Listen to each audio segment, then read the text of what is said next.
오늘 우리 주신 하나님의 말씀은 역대하 12장 1절부터 4절까지 말씀입니다. 역대하 12장 1절부터 14절까지 말씀입니다.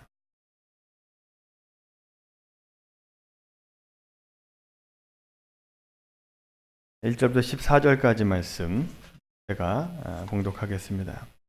르호보암의 나라가 견고하고 세력이 강해짐에 그가 여호와의 율법을 버리니 본 이스라엘이 본받은지라. 그들이 여호와께 범죄하였으므로 르호보암 왕 제5년에 애굽 왕 시삭이 예루살렘을 치러 올라오니 그에게 병거가 1200대요 마병이 6만이며 애굽에서 그와 함께 온 백성 곧 리비아와 숫과 구스 사람이 헤아릴 수 없이 많더라. 시삭이 유다의 견고한 성읍들을 빼앗고 예루살렘에 이르니 그때 유다 방백들이 시삭의 일로 예루살렘에 모였는지라. 선지자 스마야가 르호보암과 방백들에게 나와 이르되 여호와께서 이같이 말씀하시기를 너희가 나를 버렸으므로 나도 너희를 버려 시삭의 손에 넘겨노라 하셨다 한지라. 이에 이스라엘 방백들과 왕이 스스로 겸비하여 이르되 여호와는 의로우시다 하매 여호와께서 그들이 스스로 겸비함을 보신지라. 여호와의 말씀이 스마야에게 임하여 이르시되 그들이 스스로 겸비하였으니 내가 멸하지 아니하고 너희를 조금 구원하여 나의 노를 시삭의 손을 통하여 예루살렘에 쏟지 아니하리라. 그러나 그들이 시삭의 종이 되어 나를 섬기는 것과 세상 나라들을 섬기는 것이 어떠한지 알게 되리라 하셨더라.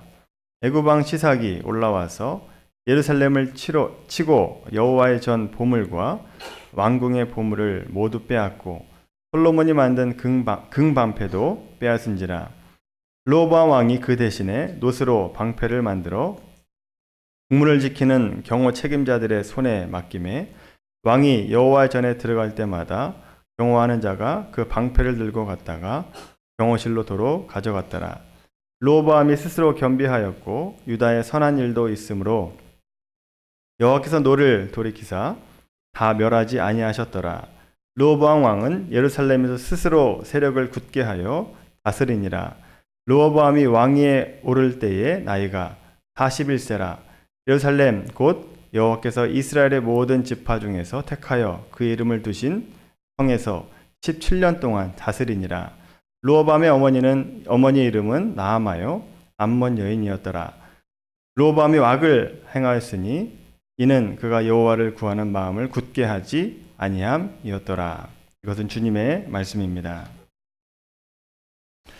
우리가 지난 주일에 솔로몬의 타락과 르호보암의 그 분별 없음으로 인해서 이스라엘이 남유다와 북이스라엘로 나눠지게 되었다라고 하는 것과 그 분열의 결과에 대해서 우리가 생각했습니다. 오늘은 그렇게 나눠지고 남유다의 왕으로 있었던 르호보암에 대해서 우리가 함께 말씀을 살펴보도록 하겠습니다. 오늘 1절 말씀을 보시면 이렇게 되어 있어요. 르호보암의 나라가 견고하고 세력이 강해짐에 라고 되어 있습니다. 쉽게 이해 안 되는 말이 르호보암의 나라가 견고했다라고 하는 말입니다. 르호보암은 객관적으로 세력이 강할 수 없는 상황이었고 실제로도 강하지 않았습니다. 르호보암이 솔로몬 왕국을 그대로 이어받았다 할지라도 지금 하나의 이스라엘이 남과 북으로 갈라졌고 또 인구적인 면에서도 국토적인 면에서도 훨씬 더 줄었기 때문에 절대 세력이 강할 수 없는 상황이었습니다. 그리고 1절에서 그런데도 불구하고 1절에 보면 나라가 견고했다라고 얘기하는 것은 그래서 객관적으로 견고했다라고 하는 뜻이 아니라 세력이 르호보암이 스스로 생각하기에 이만하면 됐다라고 생각했다라고 하는 뜻입니다. 왜 르호보암이 그렇게 생각했는가 하면 르호보암이 왕으로 있으면서 한 일이 뭐냐 하면 남유다 땅에 성읍마다 요새를 만들기 시작했습니다. 주보 속에 넣어드린 지도를 한번 보세요. 지도 첫 번째 왼쪽에 있는 지도를 한번 보시면 르호보암이 왕으로 있으면서 도성을 세우고 요새화시킨 곳이 나옵니다. 거기 별로 표시되어 있는 곳이 이제 요새화시킨 도시인데, 예루살렘을 기점으로 해서 남서쪽으로 이렇게 쭉 뻗은 지역이 쉐펠라 지역이다라고 부릅니다. 이 지역은 산이 아니고 그렇다고 평야도 아닙니다. 완만한 경사가 있는 구릉지대를 얘기하고 있는데, 그 지역에 큰 도성 15개, 세어보면 15개인데 별로 표시되어 있습니다. 르호보암이 그 15개 성읍에 성을 쌓고 요새화시켰다라고 하는 겁니다. 15개를 한꺼번에 한 것 같지는 않고 차례차례 만들어 갔던 것 같아요. 그런데 요새를 구축한 도성들을 보면 북쪽에는 하나도 없죠. 다 남쪽과 서쪽과 동쪽에만 성읍이 있습니다. 자, 그러니까 이 요새를 왜 만들었느냐? 북이스라엘을 대비해서 만든 것이 아니라 남유다 땅의 주변 나라들을 대응하기 위해서 요새를 만들었다라고 하는 것을 알 수 있죠.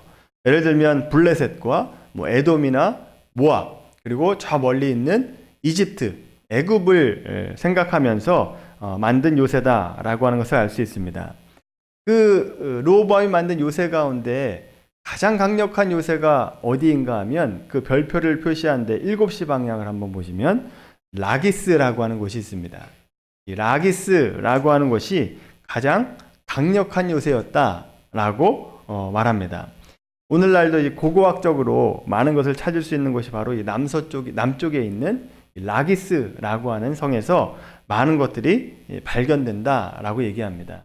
자, 그 라기스는 어느 나라를 대응하기 위해서 만들었느냐? 애굽을 대응하기 위해서 만든 요새다라고 하는 겁니다. 자, 이렇게 15개 도성을 요새한 그때 남유다에는 큰 소란이나 분란이 없는 잠잠한 상태였습니다. 북이스라엘과 계속해서 전쟁은 조금씩 있었습니다만 대규모 전쟁이 아니었고, 또 애굽의 침공을 대비해서 이렇게 15개 성읍을 이렇게 든든하게 만들어 놨으니까 이만하면 괜찮겠다, 이만하면 나라가 견고하겠다라고 스스로 르호보암이 생각했다라고 하는 거죠. 그래서 1절의 말씀은 스스로 르호보암이 생각하기에 견고했다라고 하는 뜻입니다. 자, 이렇게 르호보암이 스스로 강하다라고 생각하니까 뭘 하겠습니까? 스스로 강하다라고 생각하면 모든 사람은 죄 가운데 빠지게 됩니다. 자, 그렇게 르호보암이 3가지 큰 죄를 이제 범하게 되는데, 그 첫 번째 죄는 르호보암 왕은 늘 자기 마음대로 뭘 하고 싶어 하는 사람이었기 때문에 1절 후반부에 나오는 것처럼 결국 하나님의 율법을 버리고 이스라엘 모든 사람들도 그 왕의 모습을 보고 그대로 따라하게 됐다라고 하는 겁니다. 하나님께서는 보잘것없는 민족을 하나님의 백성으로 택해 주셨고, 그 백성을 통해서 하나님의 나라가 되게 하셨는데, 이스라엘 백성들이 강하다고 스스로 생각을 하니까 하나님의 말씀에 귀를 기울이지 않고 율법을 떠나게 되었다라고 하는 겁니다. 자, 르호보암이 죄 가운데 빠지게 되니까 그 왕을 보는 이스라엘 백성들도 당연히 죄 가운데 빠지게 되는 거죠. 하나님의 선택된 나라의 왕이다라고 한다면 마땅히 율법 교사들을 세우고 모세 율법에서 나와 있는 하라라고 하는 것, 그 율법 248개 항목과 하지 마라라고 하는 365개 항목을 합쳐서 613개 항목이 되는데, 그 613개 항목을 이스라엘 백성들을 잘 가르치고 잘 적용하고 삶 가운데 하나님의 말씀이 드러날 수 있도록 만들었어야 되는데, 르호보암은 율법을 무시하고 버렸다라고 하는 겁니다. 율법을 범하는 왕의 모습을 보고 백성들이 용기를 얻게 되는 거죠. 왕도 저렇게 하는데 우리도 하면 어떠냐라고 생각을 했다라고 하는 겁니다. 이것이 바로 르호보암 왕이 저지른 첫 번째 죄입니다. 두 번째 죄는 하나님의 율법을 버린 자가 자연스럽게 행하는 우상 숭배의 죄를 범했다라고 하는 겁니다. 열왕기 말씀을 한번 보시면 열왕기 14장 말씀 한번 찾아볼까요? 열왕기상 14장입니다. 역대기 앞쪽에 보면 열왕기상 14장 22절부터 24절까지 말씀입니다. 르호보암 왕이 우상 숭배한 구체적인 내용이 나오게 되는데 열왕기상 14장 22절부터 24절까지 말씀 같이 읽겠습니다. 시작. 유다가 여호와 보시기에 악을 행하되 그의 주상들이 행한 모든 일보다 뛰어나게 하여 그 범한 죄로 여호와를 노엽게 하였으니 이는 그들도 산 위에와 모든 푸른 나무 아래에 산당과 우상과 아세라상을 세웠음이라. 그 땅에 또 남색하는 자가 있었고 여호와께서 이스라엘 자손 앞에서 쫓아내신 국민의 모든 가정한 일을 우리가 본받아 행하였더라. 아멘. 르호보암 왕이 우상을 섬기는데 목상 세우기에 적당한 곳을 찾아서 산당을 짓고 거기에다가 목상을 세워놓고 사람들로 하여금 거기에서 절하게 했다라고 하는 겁니다. 특별히 예루살렘 앞산 감람산에다가도 산당을 지어서 백성들로 하여금 거기서 예배하게 했다라고 하는 거죠. 그때 이스라엘뿐만 아니라 고대 근동에 넓게 퍼져 있었던 우상은 대표적으로 아세라, 그 아세라의 짝인 바알이었습니다. 아세라상과 바알상을 세워놓고 우상 숭배하게 했다라고 하는 거죠. 또 말씀해 보시면 남색하는 자가 있었다라고 되어 있죠. 이 남색하는 자는 오늘날에도 문제가 되고 있는 동성애를 얘기하고 있는 겁니다. 그리고 여호와께서 이스라엘 자손 앞에서 내쫓아내신 여러 국민이라고 말씀하는 것은 가나안 땅을 정복할 때 하나님께서 쫓아내라고 했던 7 족속들, 그들의 행위를 그대로 본받았다라고 하는 거죠. 그리고 그들의 모든 가정한 일을 무리가 본받아 행하였더라라고 얘기합니다. 이스라엘 백성들이 그런 죄를 짓는데 왕은 막는 것이 아니라 그냥 방치했고 오히려 부추기고 있었다라고 하는 겁니다. 세 번째 르호보암의 죄는 하나님을 버리고 우상을 섬기면 당연하게 찾아오는 도덕적인 타락입니다. 사람들의 삶의 타락이죠. 솔로몬이 죽었을 때 르호보암의 나이가 41살입니다. 그때 임금이 되는데 그렇게 임금이 돼서 솔로몬으로부터 좋은 것을 배운 것이 아니라 못된 것만 배웠습니다.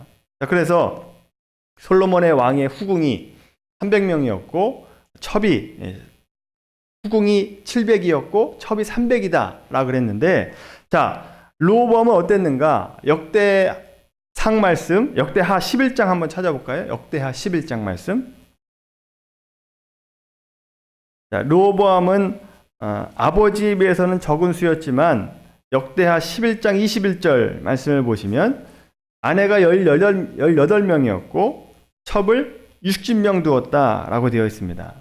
그리고 거기서 낳은 아들이 28명, 딸을 60명 낳았다라고 되어 있죠. 자, 그 아들들을 유다의 각처에, 그러니까 남유다 땅의 각각의 도성에다가 아들을 따로따로 보내서 거기에서 먹고 살게 하는데, 그냥 먹고 살게 한 것이 아니라 23절에 보시면 먹을 것도 주고 여자들을 많이 얻어서 주었다. 그렇게 되어 있죠. 그러니까는 호화로운 삶을 살게 했다라고 하는 겁니다. 자, 이렇게 악한 길로 가는 것을 보고 하나님께서 그냥 내버려 두실 리가 없죠. 오늘 본문으로 돌아와 보시면 우리가 14절까지만 읽었는데 그 15절의 말씀을 보시면 르호보암과 여로보암 사이에 항상 전쟁이 있으니라 라고 되어 있습니다. 계속해서 전쟁이 있었다라고 하는 건데, 이스라엘이 나뉜 다음에 르호보암의 남유다와 북이스라엘의 여로보암이 항상 전쟁이 있었다라고 한 뜻입니다. 전쟁이 있었다라고 하는 것은 르호보암 왕에게 하나님께서 경고하고 있는 겁니다. 너희가 지금 잘하는 것이 아니다라고 하는 것을 경고하기 위해서 계속해서 전쟁을 주셨다라고 하는 거죠. 비록 애굽의 침공과 같은 대규모 전쟁은 아니었을지라도 이스라엘 백성들에게 정신 차릴 만큼의 전쟁이었다라고 하는 겁니다. 그렇게 북이스라엘과의 전쟁을 통해서 충분히 깨달을 수 있는 기회를 하나님께서 주신 거죠. 그런데 이런 기회를 통해서 깨닫지 못하니까 어떻게 하느냐? 결국 하나님께서 애굽 왕, 더 큰 막대기인 애굽 왕 시삭을 사용하셔서 이스라엘뿐만 아니라 이스라엘 전역을 침공당하게 하셨다라고 하는 거죠. 그 큰 막대기 역할을 하는 사람이 바로 애굽의 시삭이었다라고 하는 겁니다. 과거에 이제 르호보암 왕 전에 솔로몬 왕 때는 사실은 애굽은 큰 세력이 아니었습니다. 21대 왕조는 애굽의 21대 왕조는 그렇게 큰 세력이 아니었고, 그래서 애굽은 그 유다에게 조공을 바치기도 했고 자기 딸을 솔로몬의 아내로 주기도 하면서 이렇게 함께 동맹을 맺어가면서 살아갔던 사이였습니다. 자, 그런데 솔로몬 말년에 BC 935년경에 리비아의 귀족이었던 쇼생크라고 하는 사람, 히브리 말로는 시삭이라고 하는 사람이 리비아의 대군을 거느리고 가서 애굽의 21대 왕조를 무너뜨리고 자기가 왕이 됩니다. 그래서 애굽의 22대 왕조가 서게 되고 초대 왕이 시삭이라고 하는 사람이 왕이 됐다라고 하는 겁니다. 자, 그때부터 이 시삭은 점점 세력을 넓혀가기 시작합니다. 그러다가 남과 북이 이제 분열했다라고 하는 소식을 듣고 르호보암 제5년에 시삭이 유다를 침공하게 되는 거죠. 오늘 보면 3절의 말씀 보시면 그때 애굽의 전력을 알 수 있어요. 오늘날 탱크 역할을 하는 병거가 1200승, 그리고 기마병, 말탄자가 6만명이라고 되어 있죠. 그리고 리비아 사람, 숙 사람들, 부스 사람들이 합쳐서 그 수를 셀 수 없었다라고 되어 있습니다. 자, 르호보암으로서는 이 큰 세력을 막을 재간이 없었습니다. 결국 항복을 하고 거대한 양의 조공을 바치기로 약속을 하고 결국 22대 왕조 시삭이 물러가게 되죠. 후퇴를 하게 됩니다. 자, 성경의 기록을 보면 이 시삭이 남유다 예루살렘만 왔다 간 게 아닙니다. 거기는 왔다 간 것이 아니라 고고학적으로 발견된 역사의 기록을 보시면 남유다를 통틀어서 156개의 성읍들을 쳐부수고 유린하고 점령했다라고 하는 것을 알 수 있습니다. 자, 이것은 애굽 왕 시삭이 자기 전승 기록비, 그 전승 기록비에다 썼을 뿐만 아니라 자기 전승 기록을 이집트에 있는 카르낙에 있는 신당에다가 자기가 어떤 전쟁을 치렀고 이렇게 승리했다라고 하는 것을 적어놨습니다. 그런데 그 기록을 보면 이때 당시의 침공이 얼마나 대대적이었는가를 우리가 알 수가 있게 되는 거죠. 그리고 성읍에서 약탈한 것, 시삭이 남유다 북이스라엘 땅에 가가지고 약탈한 모든 것들을 자기 신당, 아몬 신당에다가 이렇게 가져다가 제사를 드리게 됩니다. 두 번째 지도를 한번 보세요. 그 두 번째 지도가 좀 흐립니다. 흐린데 혹시 잘 안 보이시면 나중에 그 홈페이지에 보면 그 지도가 올라와져 있습니다. 애국군의 공격이 얼마나 대대적이었는가, 남쪽으로 쭉 보시면 6시 방향에 있는 에돔, 거기가 에돔 땅인데 에시온 게벨이라고 하는 곳을 점령합니다. 6시 방향에 있어요. 6시 방향.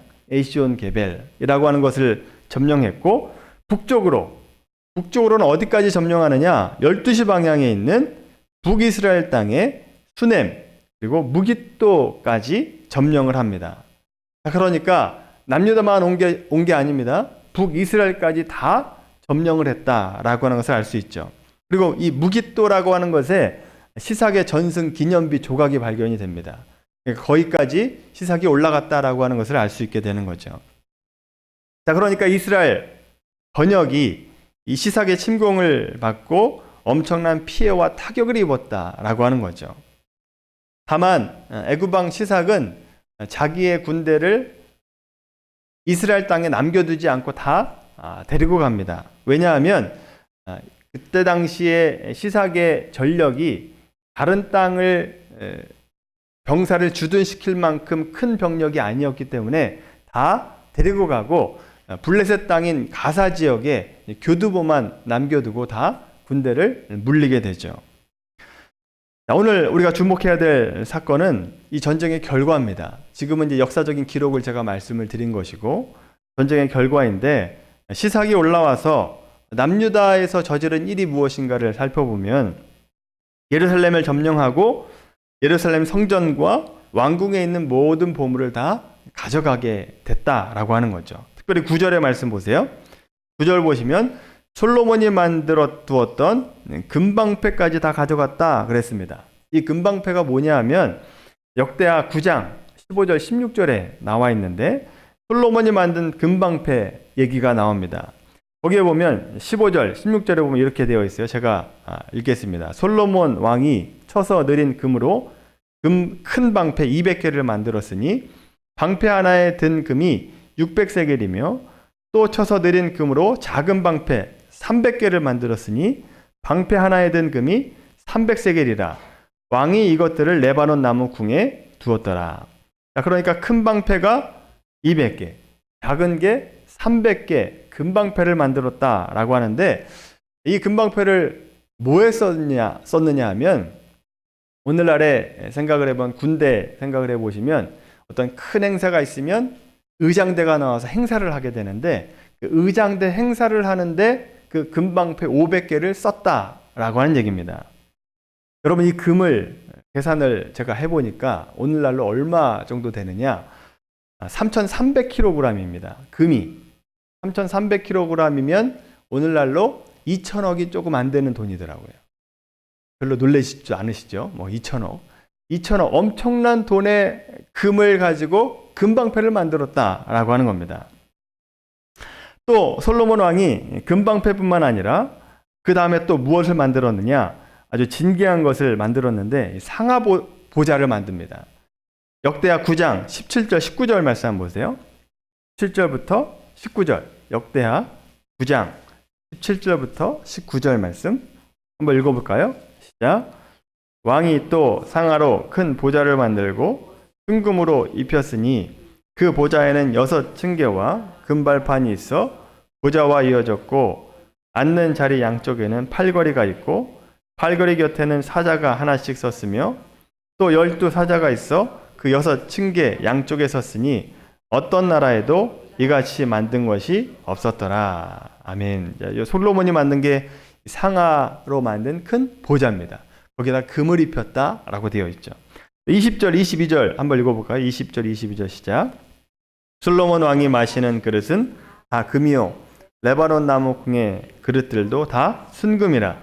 솔로몬의 시대에 은을 귀하게 여기지 아니함은 왕의 배들이 후람의 종들과 함께 다시스로 다니며 그 배들이 3년에 1차씩 다시스의 금과 은과 상아와 원숭이와 공작을 실어옴이더라.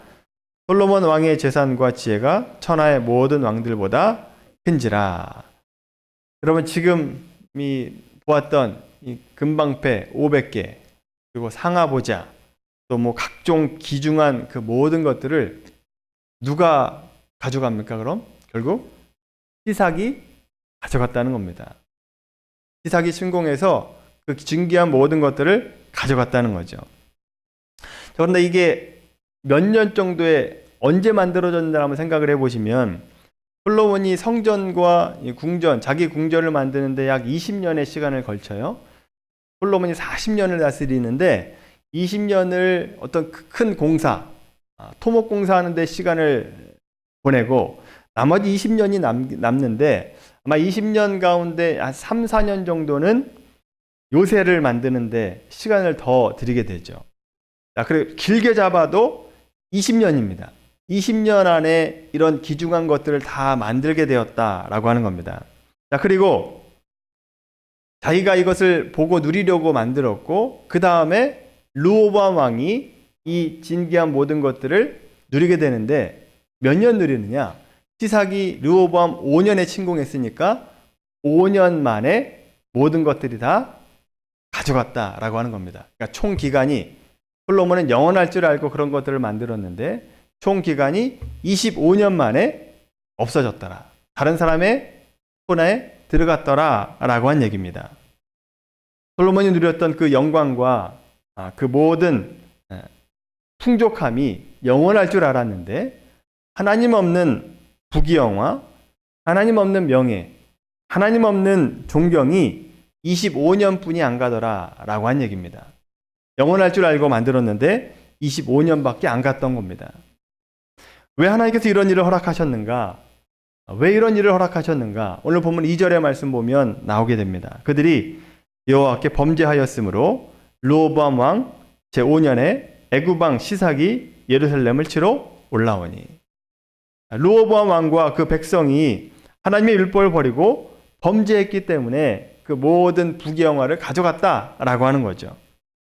시삭이 대군을 쓰나미처럼 몰고 와서 침입하고 약탈하고 파괴해서 강탈한 그 모든 일들이 하나님의 진노와 하나님의 징계였다라고 하는 거죠. 애굽의 침공을 받을 수밖에 없을 정도로 이스라엘 전역이 죄 가운데 빠졌기 때문에 이런 일을 허락하셨다라고 하는 거죠. 이렇게 징계를 받고 그래도 하나님께서 은혜를 주셔서 실절에 보시면 모든 돌을 쏟지 않았다라고 되어 있습니다. 하나님께서 시삭을 통해서 모든 돌을 쏟지 않게 은혜를 베푸셨다라고 하는 겁니다. 다시 한번 기회를 주시는 거죠. 그러면 어떻게 해야 되는가? 이런 기회를 주시면 돌아와야죠. 하나님 앞에 돌아와서 회개하고 우리가 어떻게 해야 되느냐고 물어야 되는데 그러지 않았다라고 하는 겁니다. 르호보암은 자기 통치기간 5년 때 대재앙을 만나고 그 이후에 나아진 게 아니라 더 악한 길로 들어가고 말았다라고 하는 겁니다. 영적으로 더 어두운 수준으로 타락해 갑니다. 이러한 타락의 역사가 르호보암 왕 이후에 320년의 역사를 지속하다가 결국 BC 586년에 바벨론 포로로 잡혀가면서 남유다가 멸망하게 되죠.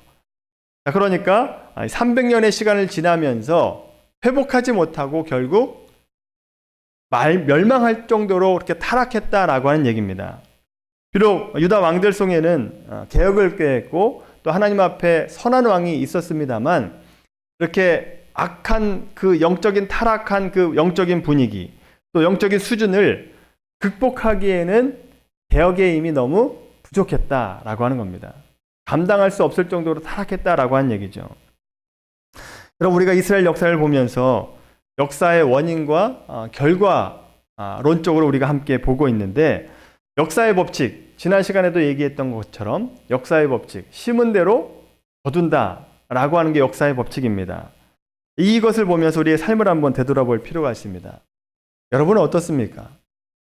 여러분의 삶은 무엇을 심고 있느냐라고 하는 거죠. 다른 사람을 둘째치고 제 자신을 보더라도 이 분명한 역사적인 사실이 있는데도 불구하고 목사인 저도 하나님만 섬기지 못하고 세상적인 것을 탐할 때가 있다라고 하는 겁니다. 하나님보다 물질을 더 추구할 때가 있고 하나님보다 문제를 해결하려고 사람을 찾아갈 때가 있다라고 하는 겁니다. 하나님보다 세상의 명예와 지위를 누리고 싶을 때가 저에게 있는 것을 보게 됩니다. 여러분 우리가 이번 한 번이면 괜찮겠지 라고 생각하고 남들 다 하니까 나도 해도 괜찮겠지. 나는 못해도 우리 자녀들은 잘하겠지 라고 생각하면서 저지른 죄들이 얼마나 많습니까? 여러분 그렇게 하나 둘씩 뿌린 씨는 결국 내가 거두게 되고 내가 거두지 않으면 누가 거둡니까? 우리 자녀가 얻게 된다라고 하는 겁니다. 이게 역사의 법칙이죠. 뿌려진 씨앗을 반드시 거두게 하신다라고 하는 겁니다. 무서운 이야기입니다. 근데 여러분 반대로 생각해 보시면 이건 무서운 이야기가 아니라 은혜의 얘기가 될 수 있습니다. 우리가 지금 선한 것을 뿌리고 영적인 것을 뿌리면 그 영적인 열매를 거둘 수 있다라고 하는 거죠. 내가 거둘 뿐만 아니라 우리 자녀들도 거둘 수 있다라고 하는 겁니다. 그래서 지금 선한 씨앗을 뿌리면 선한 열매를 거둘 수 있다라고 하는 은혜의 말씀이 될 수도 있다라고 하는 겁니다. 그런데 그렇게 하는 것이 참 어렵죠. 우리가 이런 것을 알고 있으면서도 선한 것을 뿌리기가 참 어렵다라고 하는 겁니다. 그래서 한 역사학자가 얘기하기를 인간은 역사의 교훈을 받지 않는다라고 얘기를 합니다. 그건 무슨 뜻이냐 하면 인간은 역사의 기록이 분명히 있음에도 불구하고 똑같은 죄를 똑같이 저지르고 그 죄로 인해서 고통과 어려움을 똑같이 경험한다라고 한 얘기입니다. 우리가 이 성경의 역사를 보고 배우는데도 불구하고 우리가 하나님만 온전히 붙잡고 사는 것이 얼마나 어렵습니까? 이 역사학자의 말이 우리의 말이 되는 거죠. 하나님께서 얼마나 안타까워 하시겠느냐라고 하는 겁니다. 여러분, 오늘 말씀을 통해서 주시는 교훈을 여러분 각자가 받고 적용하게 되기를 바랍니다. 오늘 말씀을 내 말씀으로 받고 돌이키고 여러분의 삶 가운데 복된 씨앗을 뿌리게 되면 그 복된 씨앗을 결국 내가 거둘 뿐만 아니라 우리의 가문이 걷게 되는 은혜가 있게 되는 거죠. 저 여러분들 모두가 오늘 말씀을 깨닫고 또 현재의 삶 속에서 선한 씨앗을 뿌리게 되길 바랍니다. 그래서 복된 열매, 신령한 열매들을 많이 거두며 또 하나님으로부터 복된 가문으로 인정받는 우리 미랄교회 성도가 되기를 예수님의 이름으로 간절히 축원합니다. 기도하겠습니다. 거룩하신 하나님, 르호보암에 관한 성경 말씀을 우리가 읽으면서 우리는 늘 어떻게 저렇게 미련할 수 있을까? 왜 저렇게 행동할까? 라고 생각했었는데 성경의 르호보암의 이야기가 다름 아닌 우리의 모습임을 보게 됩니다.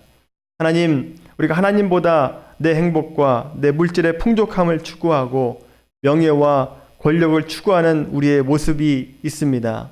하나님, 회개하오니 우리가 이후부터는 결단하고 오직 하나님만 붙들고 살아가는 하나님의 자녀가 되게 하여 주시옵소서. 이스라엘 역사를 통해서 중요한 하나님의 교훈을 얻길 원합니다. 우리의 삶 가운데 선하고 아름다운 씨앗을 뿌리게 하여 주시옵시고 복된 열매를 거두게 하여 주시옵시고 또 하나님께서 경고하실 때 경고를 알아들을 수 있는 귀와 눈을 허락하여 주시옵소서. 감사하며 살아계신 예수님의 이름으로 기도하옵나이다. 아멘.